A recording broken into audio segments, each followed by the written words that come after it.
All right, guys, it's time for the Next Level Guy Show, a men's interview, interest, and improvement-focused podcast featuring interviews with the greats from all industries to help you better your life. Each week, a new episode features an interview with one of the greats, covering all aspects of their story, from life hacks to tips and protocols that have allowed them to live life on the next level. We then highlight concrete action steps that you can use to improve your life. And now, your host, Ian Dawson Mackay.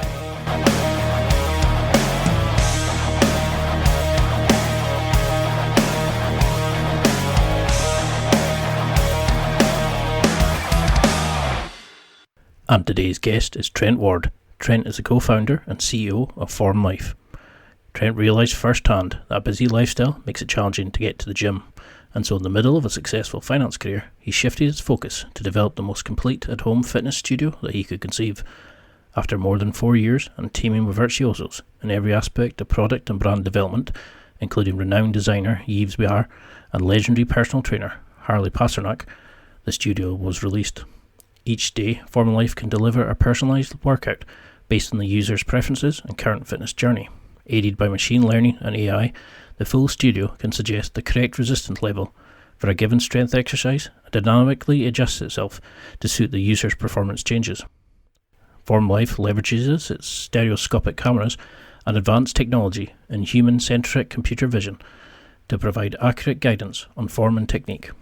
When turned on, the display features a huge variety of live and on-demand personal training sessions to suit individual needs with a user-friendly touchscreen experience, complete with a voice control. When turned off, FORME Life is a sleek mirror that blends effortlessly into the rest of the home. And in this interview, we discuss how the idea came about, the journey to creation, how to source the team you need, artificial intelligence, tips on how to make your own product, and so much more. And now, let's get to the interview. Well, thank you so much for coming on the show. I really admire your product at the moment. It's really innovative. It's technologically just taking it to a new level. But for people who maybe don't know your name, who don't know your company name, but before it explodes onto the market, could you just give a quick intro of who you are and your product and why it's going to be so well known and in everybody's house soon? Sure, Ian. Thank you, and great to be speaking with you today. My name is Trent Ward. I'm the CEO and founder of FORME Life. We are a connected fitness hardware for the home, but we're really developing the best personal training platform out there, both from a live one-to-one to a pre-recorded content. Based in Los Angeles, obviously, a bit of ground zero for fitness and content. And we are launching in November with actually 11 stores across the US, and then hoping to get over to the UK pretty soon as well. Cool. I mean, it's a revolutionary new idea. I mean, it's really cool. It's going to bring it's going to cut a lot of the excuses people have about why they can't work out, but it's also going to make fitness accessible to everybody, regardless of your time, your situation. But what was your kind of experience before this in terms of fitness? What did the younger Trent do in terms of fitness? Did you attend classes and gyms? Did it bug you going to those kind of things? Did you always wish there was something a bit more convenient, manageable that you could do at home? Maybe I just sort of took status quo as what it was, and I did go to the gym and I did go to classes, and it was hard, right? Fitting schedules in. The most infuriating thing, showing up to class 5 minutes late and being told you can't get in. You gotten dressed, you're on the tube, you get there, you're excited, and then no. It's such a slap in the face. But it's not as if I really then went home and sat in the garage and created something in response. It was more. I just kind of assumed that there's that annoyance, and going to a class and going to the things are great experiences when you are there, and it was important. but what happened was I stopped working and I stopped going to the office every day, and I started working for myself. And the not leaving the house, in effect, there's kind of, you kind of always more work to do, always things to do. It was really easy to stop going to the gym. And uh, my girlfriend, who I was living with, she had a personal trainer, and he'd come to the house, and I was sort of sitting there one day being like, well, wait a minute, I'm here, you're here, like, why don't we work out? And it was the first time I used a trainer. I hadn't always seen the value in it, frankly. I kind of, thought I knew what I was doing. I'd done a lot of sports as a kid, and sort of, I didn't need the motivation. I didn't need to be pushed. I had a lot of that already. Um, and what I learned, and it's funny because in the same way, I know how to drive a car pretty well. All right, I grew up in California. We drive everywhere. But I liked being driven. I like getting an Uber and having someone else do it for me. And kind of once I sort of moved over to this idea that you know, just because I know how to do it doesn't mean that I can't be helped. The freedom of being told of not thinking for an hour and being told what to do, and have someone else kind of manage that was fantastic. And then the efficiency of being able to work out. He'd show up, I'd do an hour, he'd be gone, and I'd be done, and I'd feel great. It was tremendous. I know that feeling. There's days when the only times I would go to the gym, despite having a membership for ages, was when I had a trainer. When you knew you'd lose that money if you didn't go. But you didn't mind your membership kind of it's a strange kind of logic that if somebody's waiting for us, or like a teacher kind of, but it's that moment, isn't it, when they sit there and correct your form and you're like, I've been doing this for years, and they're like, nope, you're completely wrong, and you're like, oh. And that's what I really liked about it was, since like lockdown, the coronavirus and stuff, I've really kind of noticed how limited fitness options are. I used to do Brazilian jiu-jitsu, some powerlifting, going for cycling out around the city that I was living in at the time. And then as soon as everybody said, no, lockdown, everything's closed, it really made you think of like, where do you work out? And very few people knew what to do. And you see people, oh, I was doing press-ups and sit-ups. That's about the scope of what was available. And I really like that your idea of something that could be a functional part of the house, but could also be used for fitness. So why did you go down the mirror concept? Was it that sort of dual functionality, or did you just look at the mirror one day and go, it'd be great for someone to talk to me? Yeah, no, totally. And I'd say you're right with kind of lockdown and pandemic. It's forced everyone to kind of reevaluate what they were doing, and so that's everyone's mind is open now, right? And we would have gotten there eventually, and would have taken time, and this was a trend that's kind of going on, but it's accelerated. From a design perspective, it's funny.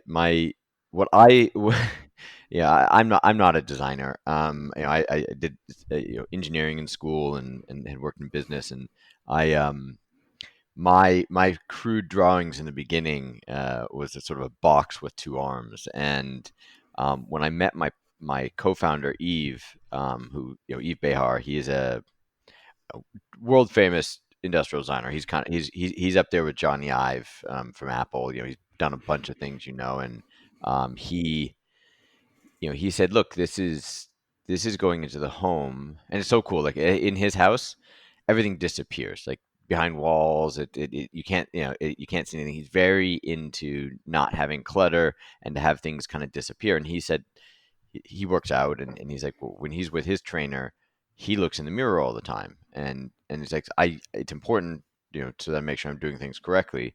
But I also don't want this to be a bunch of gym equipment in the house. And so he was the one that really came up with the mirror idea. This is kind of beginning of 2017, actually, both from a functional perspective of kind of what it is, and then also from an aesthetic perspective. And would you be the functionality part of the partnership?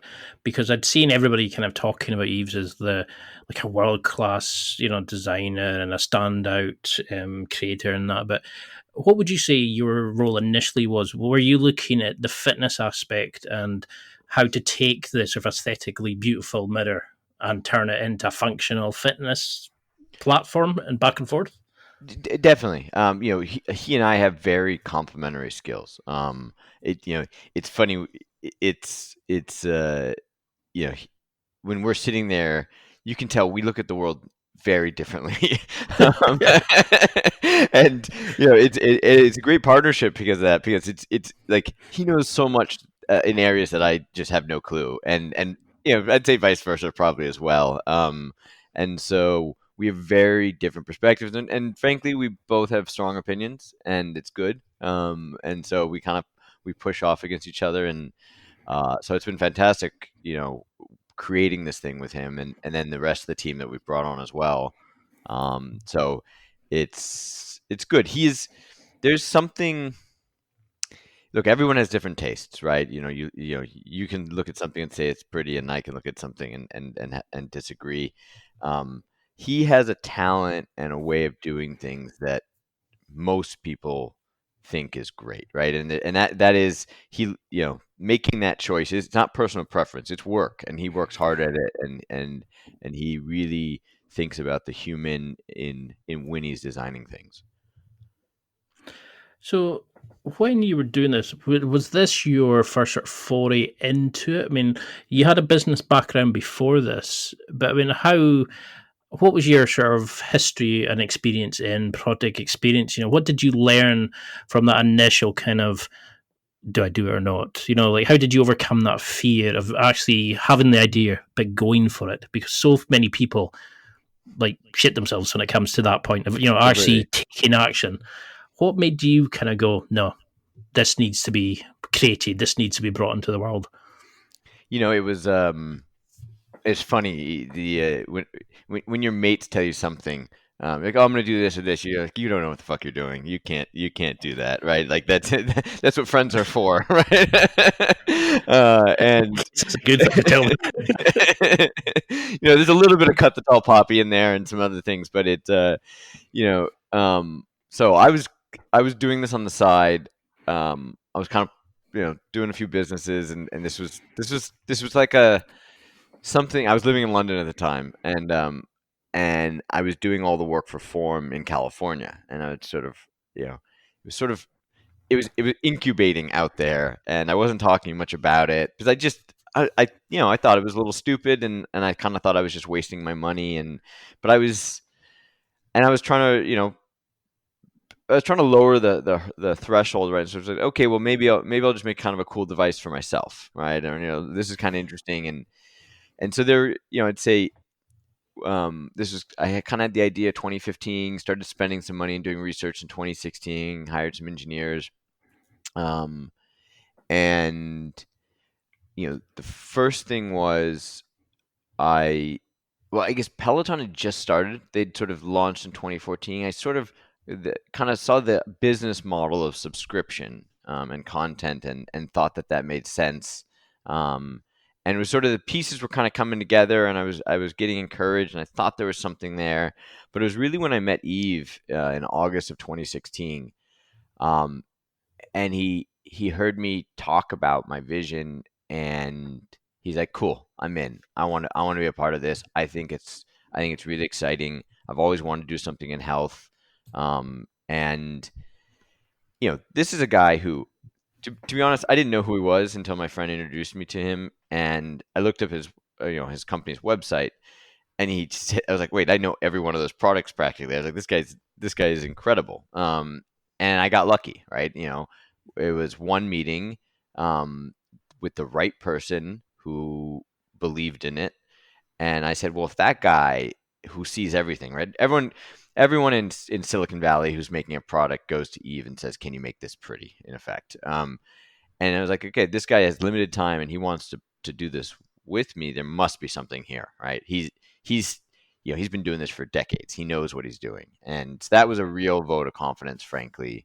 That I think, in absence of that, kind of an insider in this industry saying this is cool. Yeah, I think it would have been hard, right? I think I would have kind of continued to doubt myself and said, hey, I'm a finance guy living in London. What do I know? But that was the first thing. And then and frankly, I still do this to the day. I really just kind of come back to, what do I absolutely believe in my heart to be true, right? What do I know to be true that if I'm wrong, I don't mind being wrong about, right? What are my first principles? And look, exercise is about doing it consistently, regardless of what you do. As long as you do something consistently and get your heart rate up, it's good. Like, there's undeniably, that's a good thing. If you can add resistance to the routine, that's a good thing, right? Why don't I do this often? It's usually because I don't have time and it doesn't fit in my schedule. You know, those sort of things. Like, okay, in the home, I don't have that excuse. What are my other excuses? I don't know what I'm doing. Great. Here's content, right? I'm not in. I'm not encouraged. Well, let me show you progress, right? So it's kind of what's kind of true to being human and this problem, and then are we solving that? The rest will follow, right? As opposed to some high concept idea. I tend to be always a little more rooted into what is reality and what can I count on. Because that's a good side of it. It's that I notice that with a lot of top performers, they kind of come up with an idea and they have that passion behind their vision. They kind of go, yeah. But then they still, they get the feedback. And, sometimes it takes you meeting somebody completely different to you that shows us what's possible. But a lot of people, there's some of the biggest products that were created scratch the itch of the creator. And you can think, well, it's just for myself. But then you realize it's like, if you have a question, you Google it. Tens of thousands have had that question. You think there might be more to this. But did you go down the line of like focus groups, or did you just keep trying to build it, and then see the demand for it? How did you go about finding that there was going to be a market need for this? That you weren't going to be coming out with think it's the new Coca-Cola and it's like But look, how? Oh, sorry. Coca-Cola, yeah, the new Coke. That's kind of marketing bullshit, right? Like, that's not solving a problem, right? And so I focused, and I tried to be very clear. What does the market want versus what do I want, and how are they different or not? And we did a little bit of focus group, but frankly, it was there to confirm what I believed, right? Yeah, And because that's the thing. It's like any new class has the same problem. You still have to get up. You still have to travel there. You still have to go in. You still, I like this. It's just be able to turn around and it's right in front of me. Like, this is awesome. If I could get a jiu-jitsu training partner with it, it's even better. No, totally. And we will do some martial arts content. You can't throw it. That it might be too expensive, but no, it's it's look, one of the great things about never having done this before is I didn't have any ego about it. I knew nothing, right? And it was easy for me to ask questions. And I approached everything. I was like, okay, what are the potential answers? How do we make the right decision, and what's the best one? And my career, I spent most of my career in finance and in the public markets. And I remember one of my first seed investors asked me at the end of the meeting. He said, okay, well, by the way, can you tell me what you learned in your previous career? I thought about it and I said, I'm very good at making decisions with imperfect information. You never have perfect information in public markets, and you really have to think, what's risk reward? Where am I going to be wrong?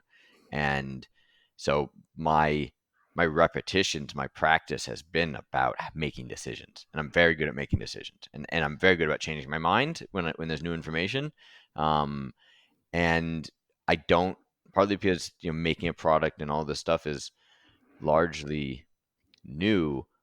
I don't have any ego about it.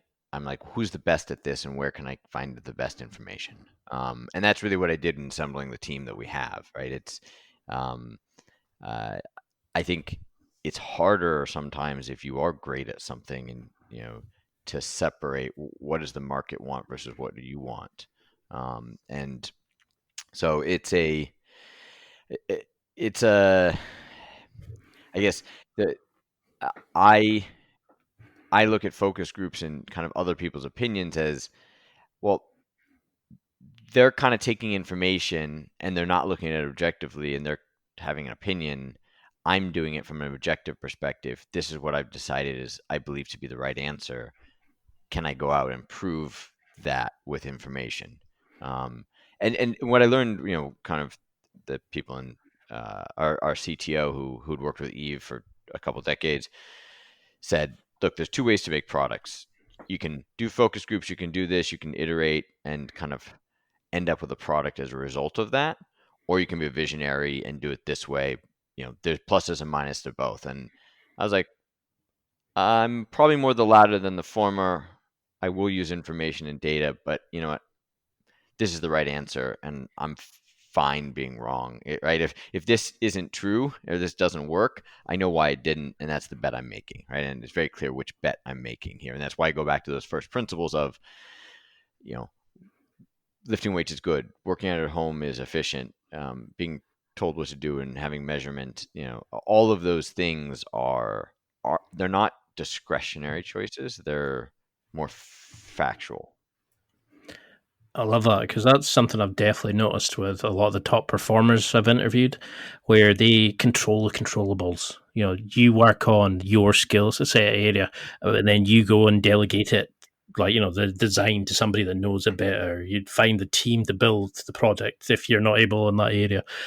You kind of bring in other people, and you're right about the ego. Is how many, like I've tried to do all these courses in marketing and all this, and it's utter shite, a lot of it. You just sit there and you're like, what? It's all keywords and buzz phrases, and you're like, but it's not solving anything. And when I would go and ask, say, 50 people about the podcast, you got completely different answers and all different spectrums, and you just thought, I don't know where I'm going. It confuses you more.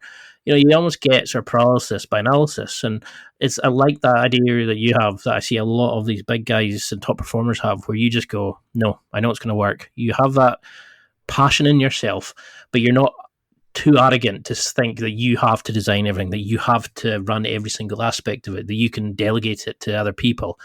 And obviously, from looking at it, it's stunning, it's beautiful. But how did you know then that, how did you make it different, say, to Pennington? How did you make it different to, say, a set of dumbbells in the house? Did you always expect it to go sort of top tier kind of pricing, top tier quality? Did you ever consider focusing towards them, like a more for the masses? Did you always want this to be the A-list of fitness equipment, or did you even consider that kind of aspect? I did, and it is, and there are some conscious choices in there, from a few different perspectives. And trust me, I got a good amount of pushback from people. Oh, isn't it expensive or this and it's like having an arsehole. Everybody's got an opinion, don't they? Yeah, but unlike talking about whether who should be on the pitch that day, which there is no right answer. There's data here, and at my core, I'm an analyst, and when you look at who works out and who spends money, it's not representative of the whole population. And so your traditional consumer product, you have your top tier, you have your mid tier, and you have your mass. And sure, the mid tier is getting smaller in a lot of ways, but the fitness market is actually inverted. So in the US, 70% of the revenue probably in the gym sector is at the premium level, right? It's from a population perspective, let's say average price of a gym in the US is around $60 a month per person. And there's kind of three price points in there, and they're almost equally sized from a volume perspective, right? There's about 40% in the lower bucket. There's about 25-30% in the middle bucket, and there's around 30-ish%, low 30s in the top bucket. When you look at consumer products, that's not how the car market shaped, right? There's a few Bentleys out there, and there's a shitload of Toyotas, right? So the shape of spend and consumption in the fitness market is heavily weighted towards premium. Strategically, you want to be the most expensive thing in the market. This is, take the correlation to fitness and success in financially or business is pretty high. A lot of the same characteristics that are in one you see in the other, and so you do have a natural kind of correlation there. The other thing is, so let's say you're busy, you work 12 hours a day, and you sleep, 7. You travel, commute, food, family. You don't have a lot of free time. You're going to go spend 1 hour or 45 minutes of that free time doing a gym workout or some sort of exercise. That's a massive share of your free time. Like, it's very, very important to those people.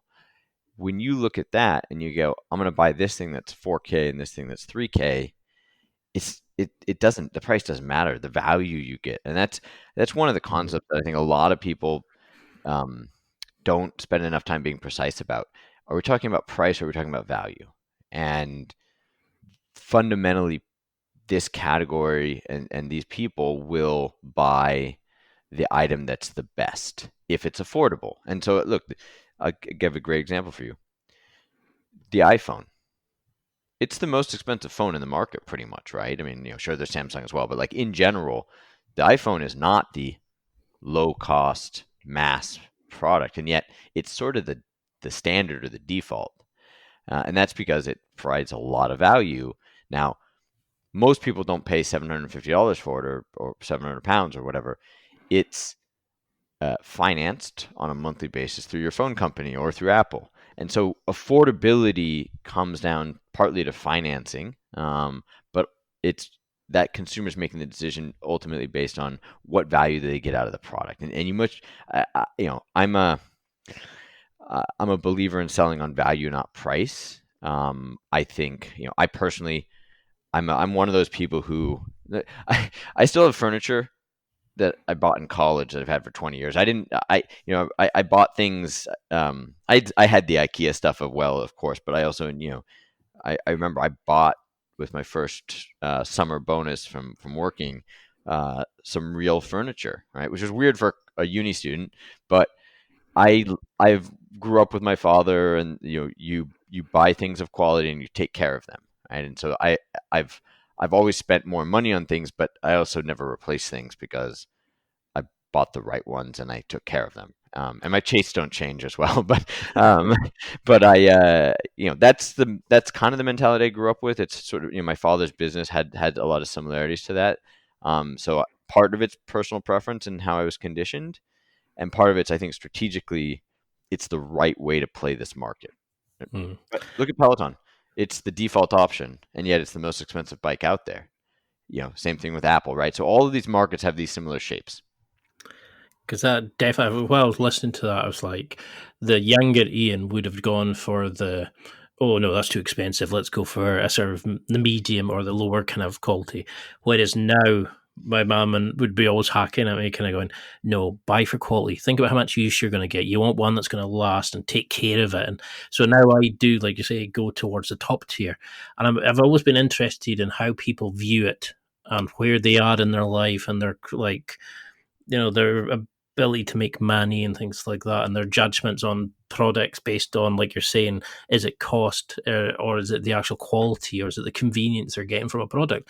And that's why I was so interested in the, I say mirror, but you know what I mean. I like the idea of being able to work all day just now and have half an hour before a podcast or something, and getting a workout that's not me just pissing against the wall, basically. It's not me just sitting there going, I'm not getting anything from this. You actually have led by an instructor an AI that can actually mimic and follow along with you, and then check your progress and give you, valuable data back. That's really unheard of, because most people, like, younger people, just have a set of dumbbells or one of these hip bands sitting by their mirror. They just jump on it, and when they get 5 seconds, maybe have terrible form, and then then they wonder why they don't get any progression. So how did you go about changing that fitness industry? How did you make people understand that this is better for them, but to try to sort of pull in the scope of what people want to do when they work out from home? Because you offer some amazing modules and functions in this setup, the different bars, like, when you had the ballet bar, for example, I was like, that is immense. Like that is You fantastic. struck me as a ballet guy. But, I was just looking at it, just going, what? I was just like, yes. That. I mean, I could see just the thought that you had considered such a wide market of people. I thought, yeah, they get it. They understand their users. But how did you go about that? Because you're reshaping the fitness industry. Did is this just scratching your own itch, or are you looking at what you can build from this, what you can add to it? Because you've got amazing music, fantastic tours, you've got like the ability to one-to-ones, and you've got so much from this. But how did you start with this? Like, what went into your head when you were thinking about this? I really thought about the consumer and the audience and people. So I was in kind of my mid 30s, and I girlfriends, friends, kind of in the mid 30s. Some of them had gotten pregnant, and said one was a runner, and she's like, she got to 5 months pregnant. She goes, my doctor told me I'm not supposed to run anymore. I need to lift weights. I've never done that before. Or I'd hear from women, I don't want to bulk up. I'm just going to continue on the treadmill. I'm like, you need to lift weights. You need to do these things, and you sort of realize there's a lot of perception and kind of misinformation, and so it's like, okay, well, I know that lifting weights is physiologically proven. This is science. We know this works. We know that women don't have enough testosterone and other things to really put on a lot of muscle. As every trainer will say, if I could get you to bulk up with those little weights, I'd have men out the door, trying to get, have me coach them. It was only that easy, yeah. Yeah, I mean, it's funny how we're conditioned by society in those ways. So we know that to be not true. Okay, well, what do we need to do to get you to change your mind? How do we do it? Well, going to the male part of the gym, where there's a bunch of sweaty guys who, it's not the best place to learn. It's not the most comfortable environment. Okay, let's remove one of those barriers. Let's put it in the home. Let's add privacy. Well, great. I have weights now. They're in the home. What do I do with them? Oh, you don't have knowledge. Okay, you could pay for a trainer. That's expensive. You didn't play the sports to learn this stuff. Let's put a trainer on the screen and show you how to do it. You're worried about getting injured. Okay, well, great. We have a way to set the weight for you automatically based on how strong you are because of the artificial intelligence we have. Cool, check that box. Now you have confidence that you're doing the right thing, right? So for me, it was always, what's the problem we're trying to solve? How do we solve it? And just systematically going through those things. And then, look, it's from talking to people, and I'd hear from a guy, oh, I really like this. This is a great idea. My wife won't let me have it. And I'm like, what does your wife like to do? She goes, she likes going to her bar class. I'm like, well, that's a mirror with a bar and this. We can do that. Like, hey guys, can we get a bar on this machine that is detachable and supports weight? And the engineer's like, yeah, we can do that. Cool, let's give it a try. And the moment we do that and we show it to people, like, that's amazing. And so it is really about removing friction all the way around. What are the concerns of people? When and families and couples are very much, a key target here, because again, it goes back to, I don't have time to do these things. It's not that I prefer A or B. It's I don't have time to get to the gym. It's no preference. It's I have to work out at home or I'm not working out.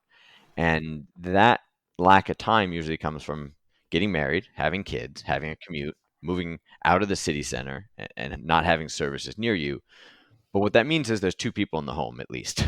And so now that you have two people in the home, you need to sell to both of them, right? And one of the core strategies we had was to be non-gendered, right? Or be both for men and women. And you weren't going to get them all, right? But you know what it's like when you're there with your partner, you're ordering takeout. Hey, what do you want? Chinese? What do you want? Pizza? You both settle on, I don't know, uh, Italian, because it's not your first choice, it's not your partner's first choice, but it was the lowest common denominator. And so there's an element there where, like, when you're making joint decisions, you need to have all these other pieces. And so the way to make it easier for that decision to be made in that household to buy Form Life is to give lots of options. I say it sometimes. I'm not trying to get 2 yes votes from your house. I'm just trying to get 1 yes and 1 non-veto, right? You just don't want the other person to stand in the way. And so you show them you can do bar, you can do dancing, you can do these things. So I think it's partly strategic of how to get into the home more easily, but also you shouldn't just be lifting your dumbbells and doing your weights. You should be doing some yoga. You should be doing this other stuff. You should have diversity in your activities, both to keep it exciting and fresh, but also your body needs those different elements. So there's, again, much like with the mirror, where we want it to fit into the home, but we also think it's good for the workout. We want to get into the home by offering lots of items to convince, the laggard to not stand in the way, but we also think it's good for you. So there's a lot of things we thought about of what's the problem we're solving, and finding solutions that achieved all of those objectives. It's time for a quick break. There are millions of potential products to buy, so how do you know which ones are worth your hard-earned money? Simple. You go to nextlevelguy.com/affiliates and explore those that will transform and improve your life. You'll find deals, listener exclusives, and special offers with some great companies. Recommendations are 100% honest and only on items Ian has tried or believes in. The companies showcased will make you a better man in all areas of your life. Simply go to nextlevelguy.com/affiliates and level up. Because it wasn't just the convenience that I liked about your idea. It was the fact that when you looked at it, there was the encouragement there as well, but it was the variety as well. It wasn't just like a little bit, one of these little apps, and you just sit there and go, "Oh, that's hard fitness stuff." That you offered a variety of different sports that were, that were maybe male dominated usually, which females could try, or the vice versa. There was the gender neutral stuff there, but there was also like the meditation module, and it wasn't just like the elevator music. You made it cool. You made it like going to a class would feel like in your own home, but able to do it. And you'd also gave the kind of the safety net, I suppose, to guys who maybe want to try Pilates or one of these kind of classes, but would be a bit too nervous to go to a class because they're maybe going into a room full of all women, Yeah, no, totally. It's and so this is where I think it's a good instance of where your instinct and focus groups start to align. So we believe that it's good for people to do these other things, and you do focus groups, and we know these guys, big guys, being like, this yoga thing or this meditation thing. I've heard it's good. I'm very interested in it, but like I'm not good at it. I'm not flexible, and I feel uncomfortable being quite shit at it, frankly. Right? And our fragile egos, huh? Yeah, oh, totally. Traditional male fragile ego sitting there like, I don't want to be the bad one in the class. And what you love about it is the irony. I'm not good at it. The whole point of yoga is not ever being good or bad. There's no judgment. It's it's kind of this. It's the process, not the end result. Fine. So there's all that. Once you have it as private and in the home, it allows you to sample more. And so I think we're going to bring some pretty cool stuff from LA that you wouldn't find elsewhere, but I think people might have interest in it, especially if they can do it in the privacy of their own home. And then what was interesting, and look, we all know men and women are different, right? And so the women said, and this was the group that had kids. Almost every single one of them said, if I don't work out, I'm going to kill my husband or my kid. And for them, the workout was a little more of a mental thing. It was a release. It was a break from their day. It was a stress relief. And so, not that we made female content and male content, but we realized people do different things. So when I work out, when I'm lifting weights, I want to do my 10 reps of one exercise and cross it off the list and move to the next one. And very linear and very accomplished driven. And, I get dopamine from those things.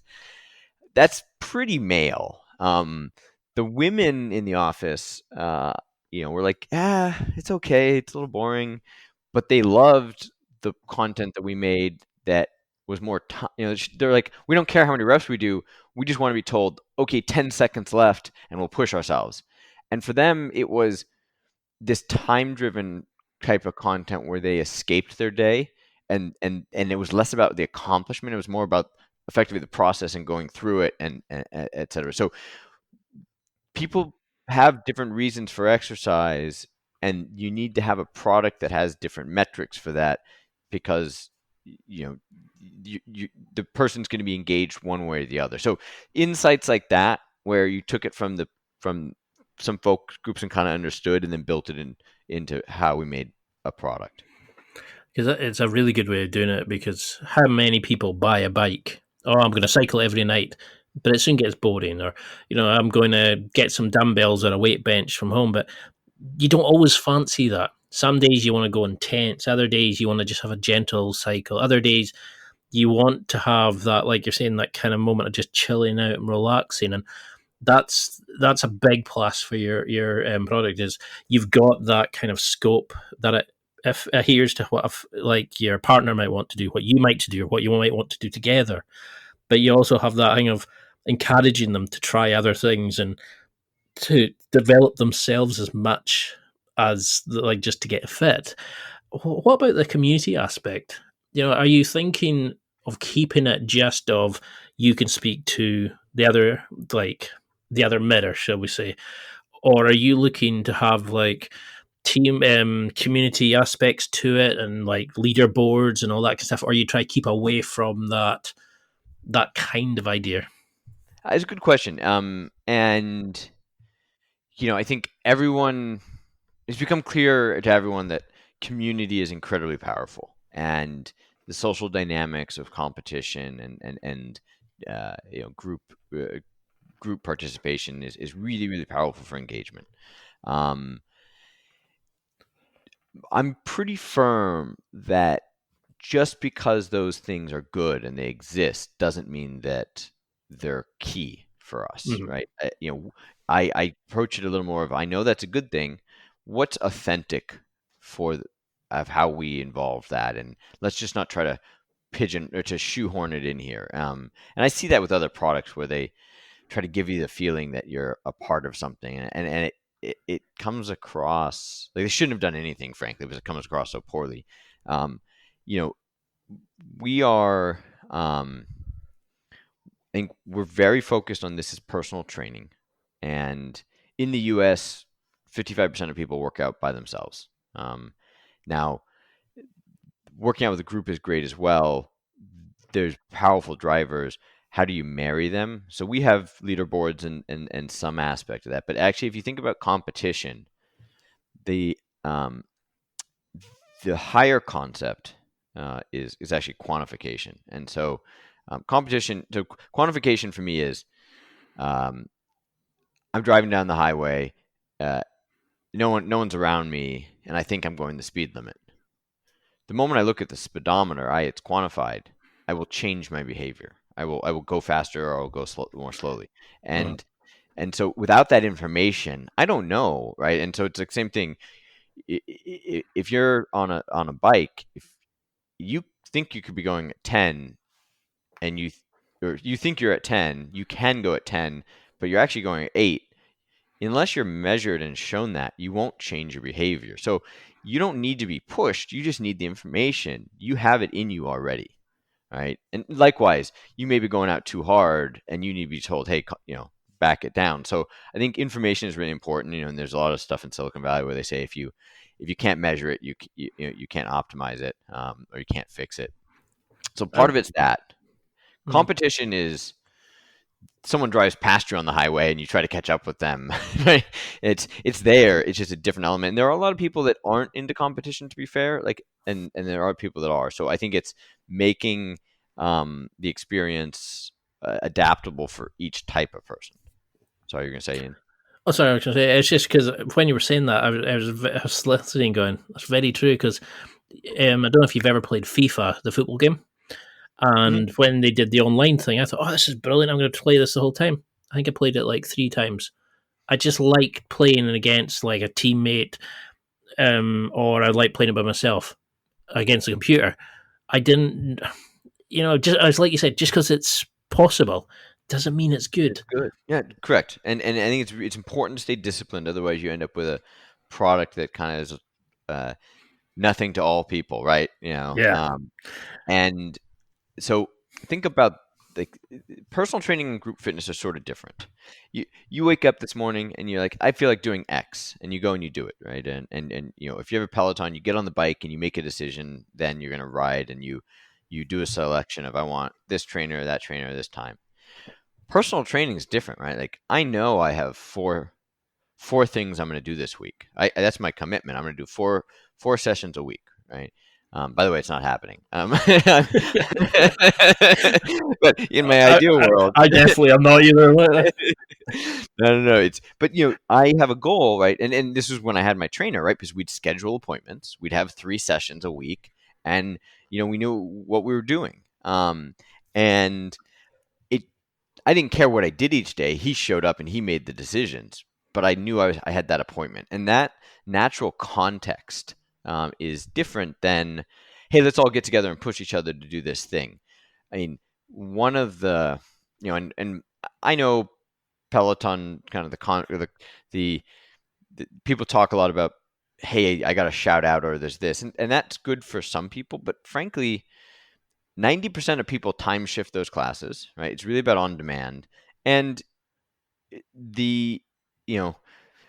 there's 30,000 people in those classes or 10,000 people in those classes. Like, you're not going to get your name shouted out anymore. And you have to filter your leaderboard to get it down to a small enough group so you feel good about yourself.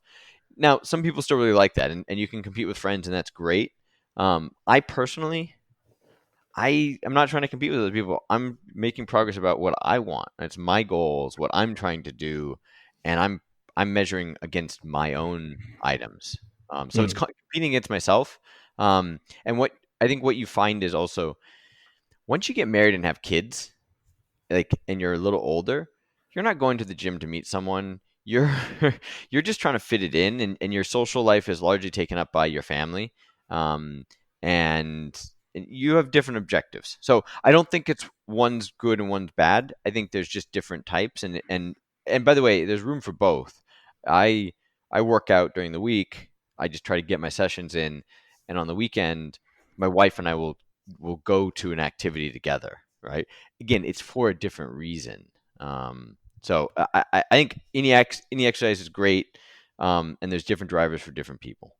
Because it definitely becomes sometimes too large. I really agree and sort of nodding my head there. It was plenty of times, like when I work out, I want it to be personal. Like if I go to the gym, if I'm working out with a training partner, I'm making sure his form is right. I'm keeping him safe by, in case the weights drop on him or whatever. I want him helping me. We don't kind of care what Joe Bloggs in the corner is doing. Sometimes you do look at these like stats on men's health and all that, and you'll say, "Oh, my deadlift's more than the national average," or something like that. Good. Yeah, sure. But it's not like a sort of day-to-day thing that I want, and that's what I kind of see with the Peloton thing is like, oh, everybody together and push it and all that kind of stuff, and they're selling it as a sort of one-to-one kind of thing where, like you said, there's like thousands of people in those classes. Everybody's kind of doing that, and not everybody wants that or wants to switch it. People want to switch that off sometimes. Sometimes you just want a de-stressor where it's just you pushing yourself as hard as you can go. You don't want to have somebody else talking to you, and I like that kind of a style of what you've got. It's you can pick what you want, the environment that you go into. Now you use an AI where it uses cameras and sensors, and it manages the resistance you use. And this is like, when I was reading, it's like, that is awesome. But how do you go about that? How did you even start creating the idea of artificial intelligence that can do this? How did you realize what the scope and the realm of it could be? How did you find the right people to bring your like fantastic ideas to fruition? I'm a big believer in go where the talent is, and frankly, San Francisco Bay Area's got a bunch of talent when it comes to engineering. It doesn't have a lot when it comes to fitness or content, though. So all you're changing that. Yeah, well, no, we're in LA. So our office in LA, I spent about a year and a half in San Francisco. All of our engineers are there, right? And when I started to try to hire marketing people, I realized no one wanted to move to San Francisco. They all lived in LA, and I was sort of like, makes sense. LA is the second biggest media market in the country, and it's a much bigger city than San Francisco. And so I opened the LA office where we're marketing, business, fitness, right? All content. And you sort of realize getting something done in the content world in San Francisco, there's a few options. It's kind of hard. It's just not that deep of a market. Doing it in LA, everything's easy and available. And so, and likewise for San Francisco, for engineering talent, there's a lot of it. And so it's partly that. Our chief technology officer Gregor is pretty experienced. He's been around. I think I think artificial intelligence and machine learning and these buzzwords are thrown out a lot, and there's varying degrees of it. So specifically, it sort of came from, again, two ways. One is like just specifically with some of the AI. Well, the human insight is, I'm scared of getting injured. Am I doing the right weight? Right? How do I know what's right? And you sort of think about, okay, well, how do you do it on your own? You pick up a weight. Oh, it's a bit heavy. I'm going to get the lighter one, or vice versa. And you sort of find that a lot of people aren't making progress because they're not pushing enough weight. But also a lot of people getting injured because they're doing too much. And there's a lot of human bias in there. There's overconfidence. There's lack of knowledge. So I said, how do we make sure we have the right one? What's the information that we would do? And I talked to trainers. How do you do this? And you basically take insights from trainers in sports science, and then you add math to it to sort of say, well, if we're seeing this information, the speed at which you're going, how many reps you can do before you slow down, the right weight, we can say this is pretty much what your strength is, right? And the good thing is humans, we're pretty consistently shaped and pretty consistent strength levels. Yeah, there's a little bit of variation here and there, but these problems aren't that hard to solve because it's well bounded. If you think about general like computer vision stuff, you talk about the algorithm you train it as, is this a cat or not a cat? And they have to differentiate between a leaf and a stone and all of these things. We know that you are going to lift between 30 and 40 pounds, right? And it's not going to change from 1 week to the next, from 30 to 70. It goes, and so the problem you're solving is not as wide ranging. And so there's things like that of like, but as opposed to, there's this there's a lot of people in San Francisco, I think, that in startups that fall under this. We have a cool technology. Let's go find a problem to solve, as opposed to saying, what's the problem we're really trying to solve, and how do we use technology to help it? And so kind of being human-centric and kind of consumer pain point first, as opposed to, I think technology is cool, let's find a way to use it, which is what I see in some of the other companies out there. Yeah, they definitely kind of overpack it. But, just because it's possible doesn't mean it should be there.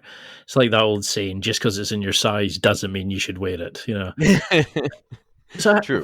what would you want the evolution of this to be? I mean, I was looking at it and I was thinking, oh, you could have this and you could feed it into a rower and it would do this, or you could feed it into a weight bench and it could, and I was thinking, what about this? And I like the idea of the trainer, you being able to sort of see him and being superimposed onto it, and then you could sort of make sure you're doing it correctly. And not everybody wants to deadlift 300 kilograms and stuff like that. It's maybe not for those kind of people, but how do you want this to improve?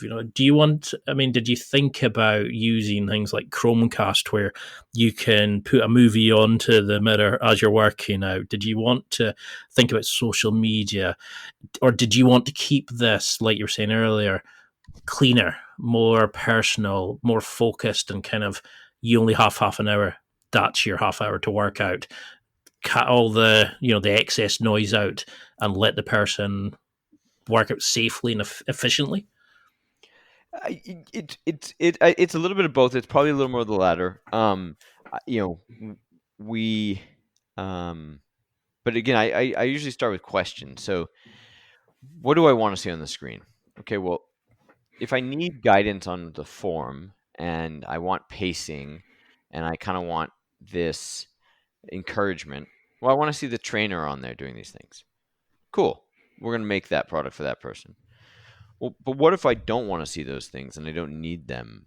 Like, so for me specifically, I, I I've been doing this long enough. Um, I know what I'm doing. What do I want? I want the machine to tell me what to do, right? I want it to count for me. I want it to measure what I'm doing. I want that to inform what I do in the future. Effectively, I want it to do my bookkeeping for me. But I don't need to be entertained by that person. I don't need the encouragement. I don't need to see those things. So now I have a blank screen. I can see myself. Well, why don't we put the match on, right? And so I think adding applications where you can add it, but coming from a decision tree of why I'm doing it, if you just put everything on the screen, hey, you can do this, this, and this, you end up with kind of too many ingredients in a dish that doesn't taste good. So I think Definitely. being disciplined, but also being kind of flexible and knowing there's more than one type of client is the important thing. And where do we take this? Look, this is, if you look at a lot of sports tech breakthroughs, and you start with elite athletes and then it kind of moves to the next level and the next level until it kind of makes it all the way down. We're not dissimilar. We have sports scientists who train national league teams, premier league teams, things of that sort. They're helping inform some of the stuff. We also have best in class live one-to-one personal trainers. It's more expensive, sure, but they are expert coaches. We're taking all the insights from all those things and transferring it into uh, technological solutions that reach a bigger audience at a lower cost. And so I think it's important to have all of those pieces, because computers aren't good enough today to replace humans. You still want a lot of the human stuff. Not everyone can afford it. So I think it's important to, let's remove price as a barrier. Let's have best in class at what we're doing. Okay, now let's add price as a constraint. Where do we make trade-offs, right? What do we do? Okay, it's a pre-recorded video as opposed to a live person one-to-one. Sure, you understand that in the same way you understand that there's the Four Seasons and there's Comfort Inn, and they have different things. You get different stuff from them. They can both be great products for their audiences. And so for us, the linkage really is the right product for the right consumer, but with the same level of focus and thoughtfulness to make sure that we're getting best in class training for that person, given the constraints that we have. Yeah, I would definitely agree, because a lot of times all this extra stuff is just there. It's in the way. It takes away from the efficiency, but also the aestheticness of the product, and those are products that are available to people who want that kind of thing. But when I work out, for example, I don't want to share it to anybody. I want to just be better than the person I was before. But I also want to have, like you're saying, a personal trainer in my pocket that can sit there and I can watch it, or I can get the encouragement if I need it, or ignore it, or that's what I like, is you've offered that convenience to it. But what's your idea towards market penetration? How? Well, you mean this is it 3 years it's been in development? Yeah, three, a little more than three, kind of four. It's they're running together, as you can appreciate. Well, I mean, you're creating a masterpiece more than just a fitness piece. You're creating something that's going to be part of somebody's house that they're proud of, as much of something they're going to use to improve their body. So I mean, you're clashing two very important worlds together here, and you're making a badass product from it. So you should be super proud of it. But for for market penetration, was there ever a concern that you couldn't get this, that this was always going to be a dream, or did you always know first? Or, did you have any major failures along the way? Um, I always so I always believed that this product should exist, and that the market wanted it. That didn't mean that it was certain it was going to get there. There's a lot of pieces to get right, and to put together to get this over the line. And you see this with any hardware business. You shipping a product is the goal, and then you optimize later. But like getting over the line, getting into the game is a big deal. And that's and there's a lot of things that get in the way. So um, there's finding the right people. There's finding the capital. There's finding the manufacturer. I mean, it's you know you want to eat dinner, you can walk out and you choose which restaurant you go to. Well, imagine imagine when you walk outside, there aren't that many restaurants and they don't have space. It becomes really hard to eat, right? And that's how manufacturing partners are. They're full. They don't need your business. Spending time and energy on a startup that's not making any product is a risk, and they have to really believe in it, and because they're spending their time and resources, it's not just here, make this thing for me. Like they're making a massive investment in your business, implicitly, partly because they have only so much capacity and so much engineering talent, and so they need to choose wisely. But also, it does cost them money, and I think to make a product this sort of complex and detailed and to have it be new, like people are taking a leap of faith. And so I went to Asia a few times, met with everyone. My team had been there a lot as well. There's a lot of relationship driven business there. And I think we got really lucky. We managed to get our kind of first choice partners, people that we might have taken a number of years. We might have had to start with like lower level or smaller partners until we got big enough to move to the bigger guys. We got the bigger guys from day one, and so that took more work and more effort, but it's worth it in the long run. It's an investment, and they could see the market was exciting. They knew Yves was a big deal. They had a lot of respect for our engineers, that we were talented and experienced and capable, and the lift wasn't going to be all on them. And the fact that the CEO showed up and flew there to see them in person a few times helped as well, right? So it was all the pieces coming together. So that's surprisingly a lot harder than I think it appears from the outside. And certainly when it comes to fitness equipment, if you think about it, most fitness equipment, it's rolled steel, that's been bent, or some square steel that's been bent. It's to find a manufacturer that can make more elegant shapes, and more tasteful, is hard. To make something from scratch that has motors in it is totally new. We had to get a company with some vision. So it was, frankly, the hardest thing on the display side. Finding a clean room that can fit a 6-foot piece of glass. Every laptop and TV, they're smaller. To get something this big, it was not easy. So there are little things like that. COVID obviously, has been pretty disruptive for a lot of people. Definitely the same thing for supply chain. We can't fly to Taiwan at this point. We've had to hire a team there.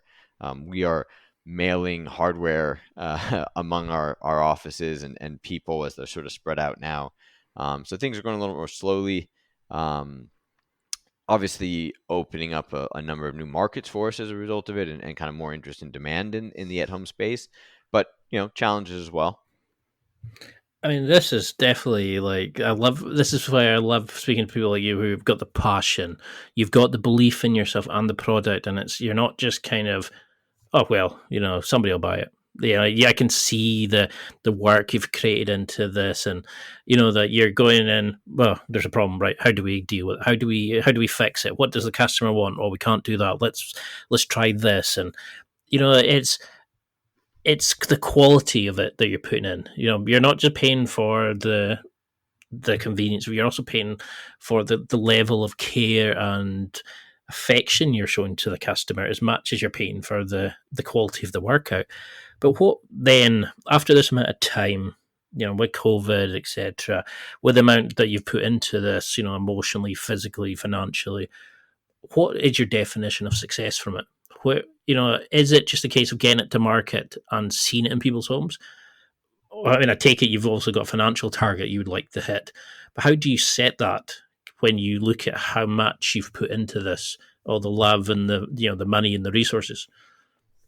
There are economic and there are non-economic goals here. I mean, I think the I know it's a the quite personal question, but yeah, no, I mean, look, there's uh, I'm looking for a win, right? How do we find a win? There's lots of ways, but I, we've carried the ball all the way from one end of the field to the other. Getting it over the line is going to be incredibly satisfying.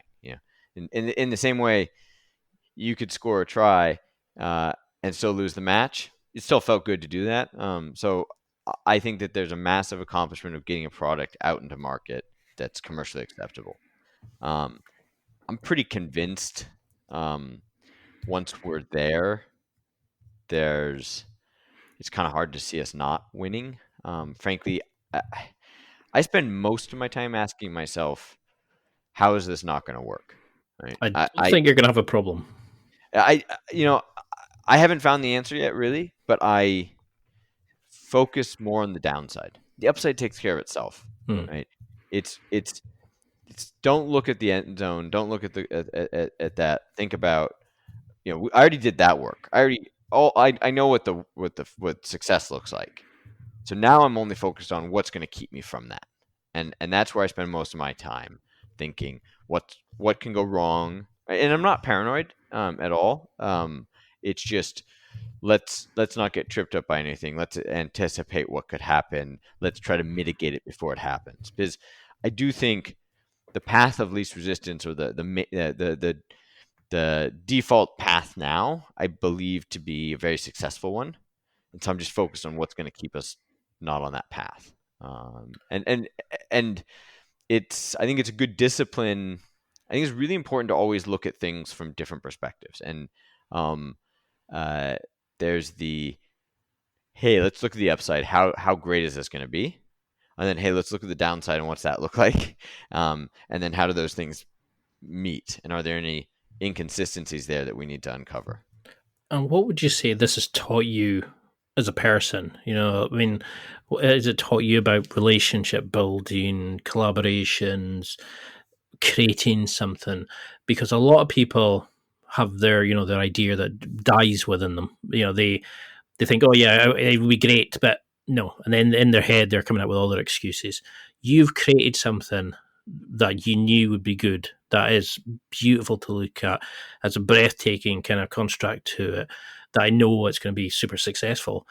But what has this all taught you about what's possible and, just life and yourself in general? Um, it's surprising uh, how much of success is just showing up and keep pushing, right?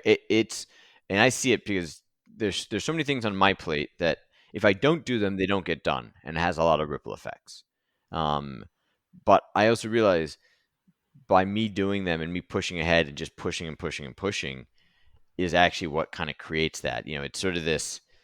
I think you're looking at almost a finished product here in a market and saying, well, this is obvious, and this is all along the way, until you get that sort of tide to turn the other way, you're pushing uphill, right? And you kind of just need to keep pushing. And one of the ways of motivating myself, when doubting and when things felt hard, was, well, are there any good reasons this shouldn't work? Like, am I being stupid? And when I couldn't uncover them, or if I did uncover them and I could mitigate them, then it gave me a lot of confidence. And it's like, okay, the element here is really me. and the team. And if we don't keep doing this, it's not going to happen. That's certain.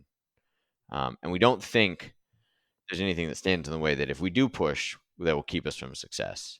So it's really on us. And it's kind of that of sort of understanding where the roadblocks are when you've really thought about it, you kind of realize a lot of it's you. And it was surprising how there are people that just don't have that drive, and it's really, when in my own investing and backing other founders, it really does come down to the founders. It like they're the ones who you're making the bet on, and they don't always work, but like that's the person that's going to make the difference at the end of the day. And I'm not trying to fall into the cult of the founder and all this other stuff. It's less to do with that person's that special. It's not that, oh well, they're the boss and therefore they're the person that is just so talented. It's possible for many people to be in that role. It's more in that role, the person who's performing, it's up to them and they need to just keep pushing. And sort of a part of that is I underestimated how much effort it would take to communicate the vision and the message, because it seems so obvious to me. Mm-hmm. And to really understand that everyone you meet needs to kind of hear it for the first time, and until you get enough people that are pushing for you. So it's the same thing. You're the only person clapping, and then you get a few more people clapping, and then eventually the whole stadium's clapping. It takes a while to get that going. But then it's really powerful once you do. And that's that energy as the founder or the person responsible for getting it going. That's the difference, I believe. Yeah, that could really resonated with me because it's exactly like this with the podcast. You have this vision in your head and you live it, but then it's really hard to explain it to somebody new. And you think, well, why aren't you getting this? Why aren't you understanding this is better than that or that? And then you kind of have to show it. But that's part of the dream. That's part of the vision. That's part of the love of it. It's part of the joy of doing it. It's building that passion and like that interest in other people. I mean, I know we're way over time. I'd love to have you back on to kind of, once it gets into the market and see how you're going to change it, what your focus is going to be then, how you analysed it and things like that. But I can wish you nothing but success for this. I know you're not going to need it because it's going to be fantastic, but where Always can... need it. Well, I don't. Something tells me, looking at it, you're not going to struggle on. But looking, how can people follow you? For people who want to jump on and put an order in, for people who want to find out more about it and get in touch. I mean, your social media is awesome, but how can we follow that? Because I was surprised. Like, one thing I didn't notice, you were formed with an E. Was there a reason you went down that naming path? Yeah, there is. So it is form with an E, FORME, life. And it was Yves that named it. And so Yves grew up in the French-speaking part of Switzerland. French is his first language. And so, by the way, I don't speak French, so this was new to me.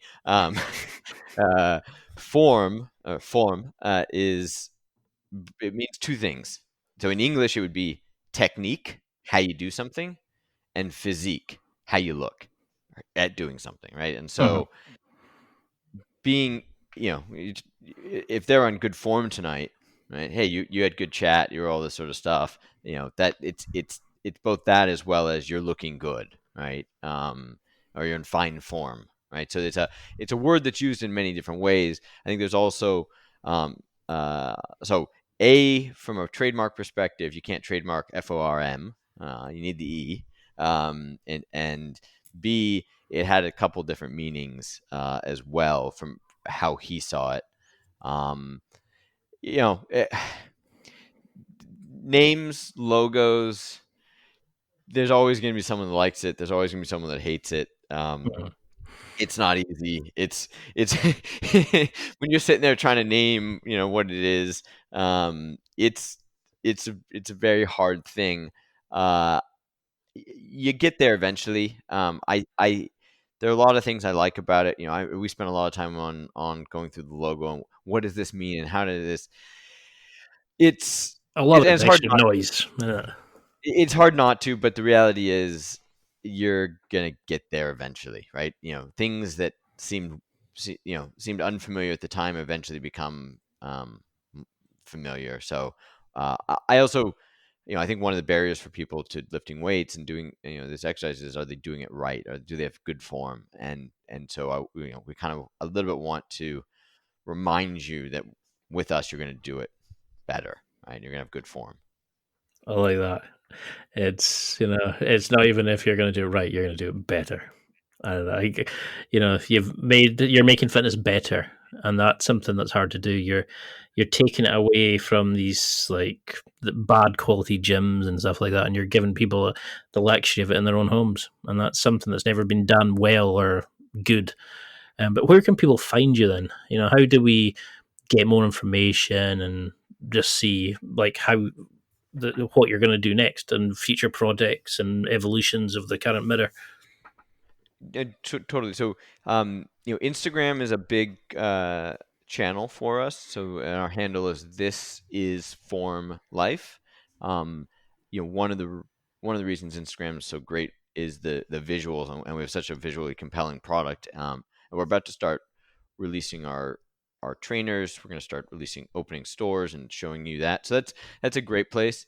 It's more organic. There's social content. It's a little more behind the scenes. There are humans behind this brand. Our website, formelife.com, FORME life.com, has probably more technical information, a little more static, but certainly is updated regularly. Those are probably the best ways. I'd say, and again, we're about to open 11 stores across the U.S. in the next couple of months. So, hopefully some of your listeners are in markets where they can actually come down and see it and try it, because frankly, there hasn't been a person I've met who wasn't more impressed in person than the pictures they saw. So it's really an in-person thing that you need to experience. I can't wait to see it in firsthand, because I've seen the details, the social media, the videos. I've read reviews, I've read the documentation, I've read everything I could about it on the website, like on Google, and I love the idea of like white gloved, installation teams, and I just thought they're doing this right. They know what they're doing. They know their market, but they're giving them what they need, but making it look badass when they're doing it. Is there anything before we go wrap it up? Is there anything that you think we haven't covered? Is there anything you want to announce? Anything coming up? I know with COVID it's very difficult, but is there anything you're doing on social media, perhaps? I could direct people towards. I'd say in the next, we're gonna have some big announcements coming up. I'm gonna leave it at that. But I'd say there's some big stuff that will get a lot of people excited, I believe. And then maybe just we talked a lot about working hard and fitness, and one of the other elements here is recovery, right? And how important that is to making progress, and you can't hit it hard all the time. You're going to get injured. You're going to wear your body down. The making progress towards your goals really needs a structured program of recovery as well. And I think that's becoming a new thing. People, so it's products like Whoop, who are great, and they're kind of telling people, hey, your body's not ready for this. We've baked in some of those things, and we'll take data from providers like Oura Ring and Whoop Band and your Apple Watch to say, here you have a session today, but your session is going to be recovery focused, and so it's 30 minutes. You have your 30 minutes between podcasts. Great, do your workout, but also we're also going to have, hey, here's 15 minutes today of just mobility and stretching. And I think that plus the content for the mind, this holistic approach to your health is very important, and that it's a struggle when you're a gym or a boutique fitness thing where you're kind of selling one product. The fact that we have digital, we can sell the whole suite, or we can prescribe for you the strength, the mobility, the fun, right? All of these things to really keep you in tip-top shape.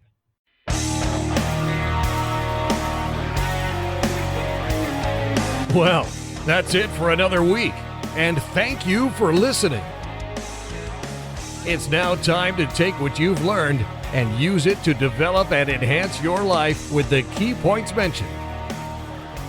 Listen, try it, embrace it, use it, and crush it. Now's your time to hit that next level in your life. If you liked this episode, then please leave a comment on the show notes or a review of the show on your podcast platform. Everything helps evolve the show. Until next week, keep seeking the next level in your life.